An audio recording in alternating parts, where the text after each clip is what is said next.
Good day, everybody. This is Yin Yang with Morsels of a Thought in California with Morsels of a Thought number 1513. We are with Susie Albert Miller. Listen, Learn, Love. Forward by Beth and Jeff McCord, Publishers Weekly best-selling authors of Becoming Us. Listen, Learn, Love. How to dramatically improve your relationships in 30 days or less. This is a piece of good info. Let's see. We're on page 77. Keep investing in relationships. Cheers. Susie Albert Miller, SK 2024. Okay. There we are. Now, wouldn't you agree the word love is overused? At times we throw it around casually and with little thought. We say, I love you to the most important people in our lives, and then cheapen the word by saying, I love your new hairdo, outfit, or car. I often say it about a fabulous pair of shoes. Is it really the same? Okay, I admit it's pretty close when it comes to shoes. but do I really love them as much as my spouse? Nope. These lesser loves don't even come close to the same depth of meaning and value as loving another person in a committed relationship. Love well is not casual. It requires commitment and choice. Some languages have numerous words for the concept of love, each with a nuanced meaning. For example, the classical Greek language has 3 different words for 3 different types of love. Philia, Philia, Philia, brotherly love, for the fun, camaraderie, enjoyment, and friendship kind of love. Eros, Eros, love that implies passion, romance, and sexual intimacy. Agape, Agape, sacrificial love, often used to describe the love of God, a deity, or a higher power. Agape, or sacrificial love, captures the nuances of skill number 3, love well. That says it all, doesn't it? Whatever you view as your higher power, wouldn't you agree we need some divine intervention or assistance to help us love well? I rely on my relationship with God to help me engage sacrificially and love well, especially when relationships are difficult. On our own, we can do the easy stuff and even a little bit of the hard stuff. We will compromise, be inconvenienced, and even uncomfortable for the people we care about to a point. But when it comes to biting our tongue, putting the other person first, and sacrificing our wants, needs, desires, and preferences, it usually requires divine intervention or assistance. Choosing to put another person first, even when it is uncomfortable, painful, or not preferred by us, is the foundation of love well. Capital L, capital W. Remember doodling hearts as a young girl? Well, John Clark, you probably don't, but I know some of us do, and yeah. Good morning, John Clark. Good morning, John Clark's wife. Good morning, good morning, good morning, good morning. Remember doodling hearts as a young girl? Or the first Valentine you bought as a boy for your first girlfriend? John Clark, you not have to tell Barbara. No. Hearts were enough back then. As an adult, we are wiser, savvier, and maybe even a bit more cynical or protective when it comes to sharing our hearts or risking love, but we can't get away from it. Love is a universal language, desire, and emotion. We long to be loved for who we are, and we desire to love others. If only it were that simple. But love is messy and painful as much as it is rich and glorious. Broken hearts, dashed hopes, disappointments, and pain are as much a part of love as feeling cherished, enjoyed, and chosen. Love is multifaceted, risky yet beautiful, and blissful. We want it. We fear it. We can't live without it. Loving well is a full contact emotion requiring us to go all in, risking vulnerability and commitment in order to have a lasting and positive impact on our relationships. Loving well is a game changer. It takes any relationship to a deeper level of connection because loving well is born of commitment and choice, kicking selfishness to the curb. It is any action, engagement, or behavior intended to bless and or benefit another person. Loving well is focused on the long game. We are guided by our desire to bless a loved one, friend, or even coworker. Love well means we choose short-term sacrifice for long-term gain. I call it choosing the deeper yes. Love well in action. Oh, Susie Edward Miller. Wow. Love well in action. Loving well is exemplified in a mother's love for her child. Few things on earth compare to this kind of sacrificial love. Think about it. A mother's love begins as she gives up her body to nurture and grow her baby, carrying it to the time of birth, called labor for a reason, followed by sleepless nights of care, feeding, diapers, prayer, dragging herself out of bed when her baby, toddler, tween, and even teen is sick. Years of raising her children, teaching them, picking up after them, brushing teeth, doing laundry, loving on them, snuggling when she just wants to be left alone, dog tired and weary. Countless hours of reading books, doing homework, school projects, making lunches, carpools, doing more laundry, and praying they will be safe, then doing it over and over again. Good morning, Mandy Alexi.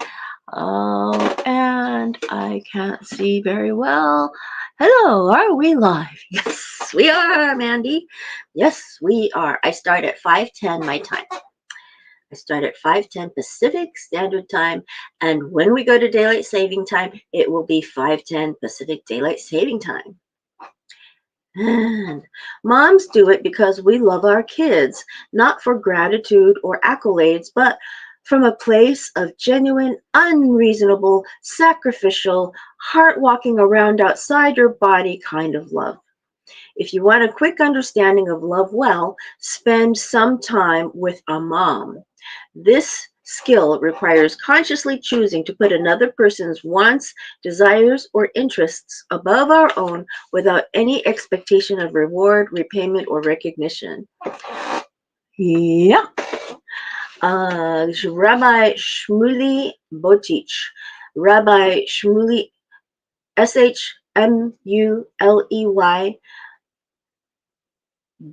Boteach, Rabbi Shmuley Botich, says, there is greatness in doing something you hate for the sake of someone you love.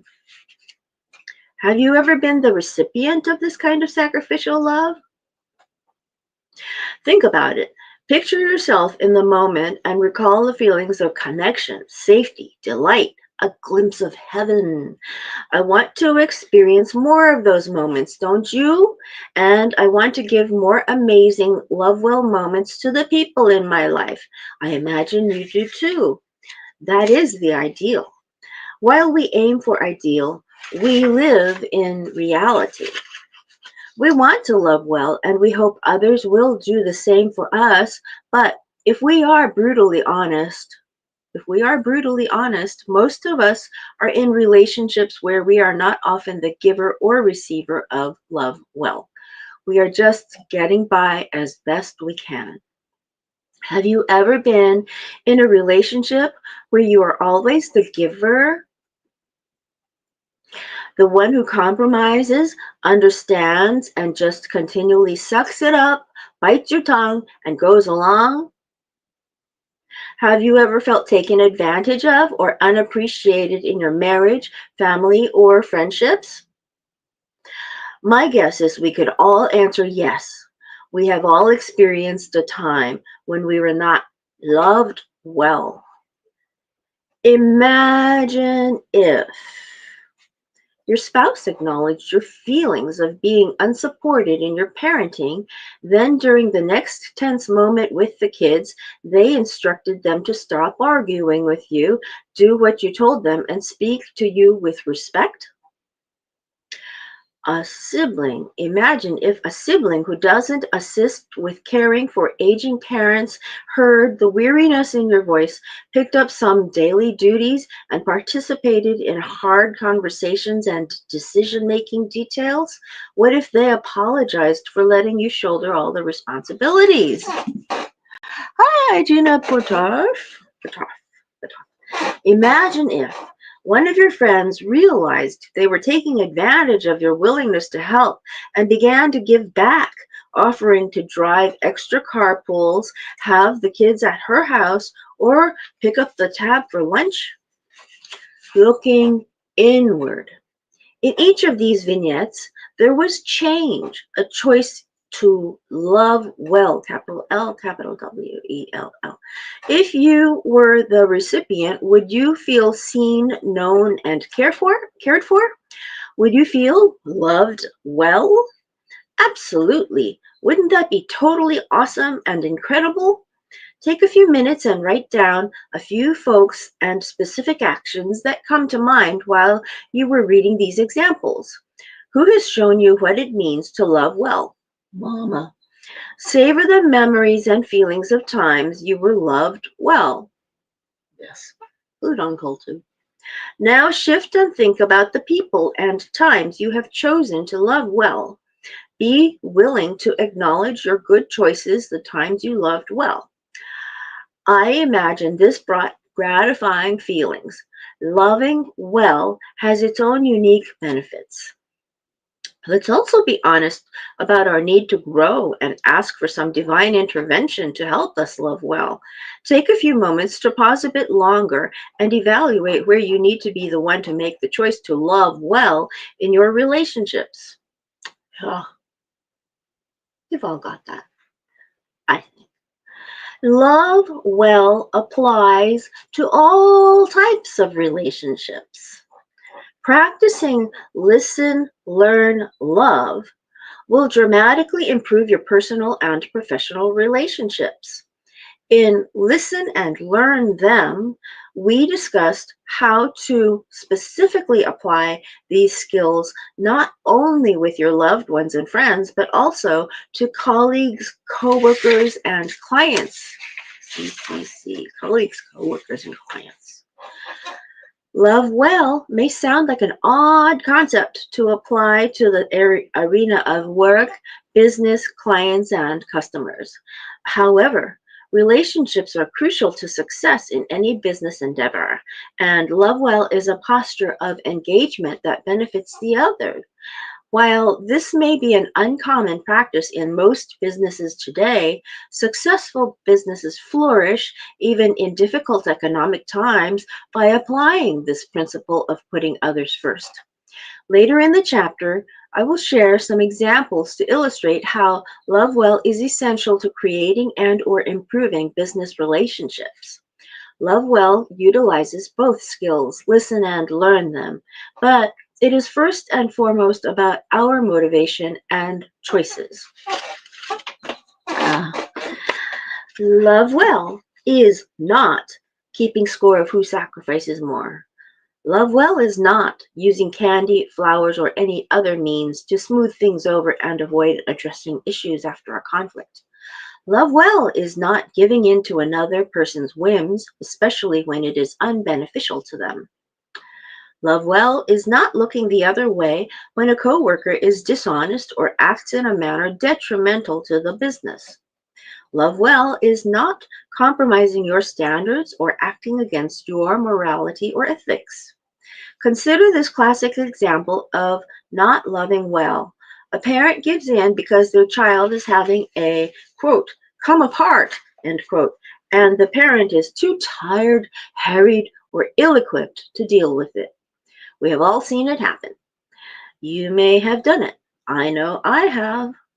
We sigh, say fine, and give in because we just want our child to be quiet, to stop arguing, and give us a break. Thank goodness my kids are all grown up now, she says. Compare that to the following example of loving well. Joey was an energetic 6-year-old who, after a long day at the company picnic, begged his parents to let him stay up with the big kids. When his parents said, "No, it's time for bed," Joey pitched a fit and yelled at them for being mean, shouting, "It's not fair. You never say yes." This kind of outburst is hard enough to handle in the privacy of your own home, but it's exponentially worse at the company picnic with your boss and coworkers as witnesses. Giving in and letting Joey stay up would be far easier. However, it would not be loving well. Joey's parents were clients and had been practicing the skills of learning him. They knew Joey's tantrums usually occurred when he was utterly exhausted. They realized Joey was too young to rein himself in and stop his outburst. Developmentally, he was unable to ask for what he really needed: sleep. Through our work together, their confidence increased both in their ability to say no and to stick to their plan. Learning Joey and loving well means saying no and putting him to bed. So, at the picnic, Joey's parents didn't waver. Did they cringe and hope no one actually witnessed Joey's tantrum? Sure. Were they tempted to give in? Absolutely.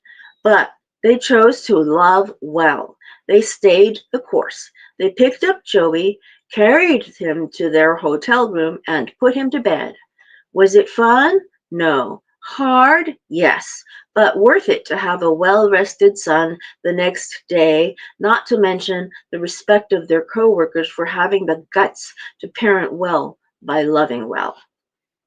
Love well is putting your knowledge about the important people in your life into action with the intention of blessing or benefiting them. Love well is acting on behalf of and in the best interests of the other, especially when you least feel like it. Love well is valuing the relationship more than your comfort, convenience, or emotions. We all like the concept of loving and being loved, but loving well requires sacrifice, consciously choosing to put the other person's needs and wants first. It is saying no to me and yes to you, born of our desire to be a blessing or support, to be a giver in our relationships, especially when it means being uncomfortable, disappointed, or doing without something we want. I see incredible examples of love well quite often in my private coaching practice. One of my favorites is when I have been working with a woman and she has braved the conversation of saying to her spouse, "We need to get some counseling or marriage coaching together." Rarely, if even, does the spouse reply, "Absolutely, I totally agree and am so glad you brought that up." More often than not, they are shocked, defensive, and resistant. Isabella is a high-level executive who regularly deals with conflict at work. She doesn't shy away from hard conversations. However, she was struggling in her marriage and had been avoiding bringing up issues with her husband, Mike. She wanted more from her marriage, but she didn't really want to have the uncomfortable and potentially conflictual conversation about getting marriage coaching. Mike had mentioned to Isabella that she seemed distant. Isabella kept blaming it on work pressures and hassles with the kids, but she knew that wasn't the whole truth. Isabella was brave and chose to love well.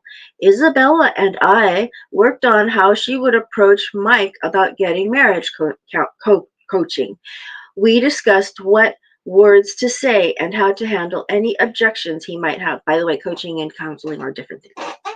Even though she was anxious and would have preferred avoidance, Isabella chose to love well and have the hard conversation. Mike told me later he was concerned about the tension between them, but he hoped it would just get better. He admitted his hesitancy to discuss their problems with a stranger, but he wanted a better relationship with Isabella. He missed the intimacy and fun of their early years. Mike agreed to marriage coaching so he and Isabella could build a mutually fulfilling relationship. After 3 weeks of practicing listen, learn, love, Mike said to me, Susie, I was skeptical, but these skills work. We had the best conversation last night. We continued to work together, and they went through one of my coaching programs to create a deeper connection through learning the 5 kinds of intimacy titles. They are back to having fun, have crafted a remarkable relationship, and no longer avoid discussing difficult issues. In this scenario, both Isabella and Mike chose to love well. They both put each other's needs and desires above their own. Tips to practice skill number 3, love well. Love well is the most nuanced of the 3 skills. It draws on both listen and learn them. Through the process of discovery, using the first 2 skills, you will gain information and insight about the important people in your life, which you can apply in creative ways to love well. Let's unpack this skill further and equip you with some tips and tools to practice and bring about positive shifts in your relationships. While loving well may be challenging, it is always worth it. So there's a quote in here by Lao Tzu, which is interesting because I have that book here as well. Lao Tzu said, being deeply loved by someone gives you strength, while loving someone deeply gives you courage. Isn't that great? So next week, we will continue on with pitfalls and potholes, tips and examples. And yeah. Okay, so we will talk to you tomorrow, and I hope this has entertained you a little bit. We seek to give you morsels of a thought of wisdom, and the fortune cookie said, knowing the right thing to do is wisdom. Actually doing it is called virtue. So morsels of a thought. In my program, I'm hoping to bring more wisdom and hence virtue into the world when people do what they feel is the right things to do. Okay, talk to you later, old Kinderhook.